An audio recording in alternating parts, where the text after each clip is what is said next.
I landed in Halifax with my budget all planned. But no, I was wrong about every single number. The number seems to be flying hop, hop, hop. These are the stories you hear. Here's what I would tell someone coming into Nova Scotia right now. A one-bedroom in Halifax, plan around $1,500 to $2,500. This is depending on the location. Grocery for one person, plan around $400 to $500 for a month. For utilities, that's power, eats. Yeah, sometimes you need to pay for parking. Add another $150 to $250 on top of everything. Here's the thing people don't mention. That first month when you arrive is more expensive.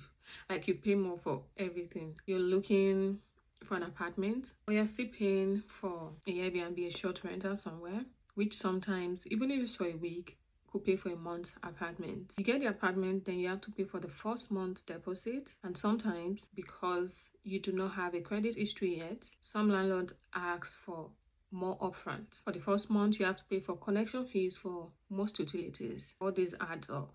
Now the good news. Yes, there's good news. Halifax, Nova Scotia in general, is still more affordable than Toronto and Vancouver. A home here averages around $530,000, which will be double in British Columbia or Toronto. Another good news, Nova Scotia's minimum wage just went up slightly, and there are more talks about increases coming. The province also has a rent increase limit, so the landlord cannot just increase the rent as they see fit. Now to the main point here.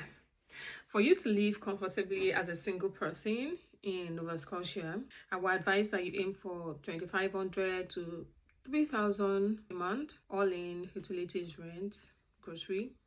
If you get an income of around $22 to $20 an hour, then you can kind of feel the balance. It's doable. You just have to be strategic about it.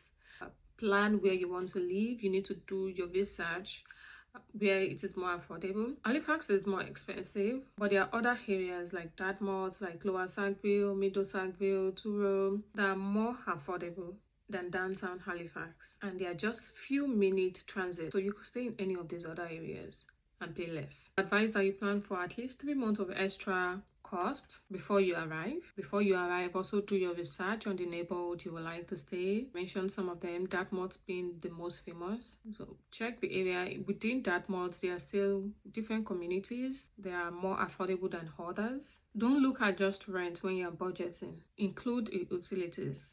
They are key. You can't live in an apartment without heat, without water, without electricity, without power. So please put all this into your budget when you plan. One thing most newcomers tend to do is rent an apartment online without actually visiting the location of the apartment, the community, looking around the environment. Please don't do this. Ensure you check out the apartment, check out the community, the environment before you actually rent. And this is important. You need to know the area you're staying. If you have kids, is it conducive for children?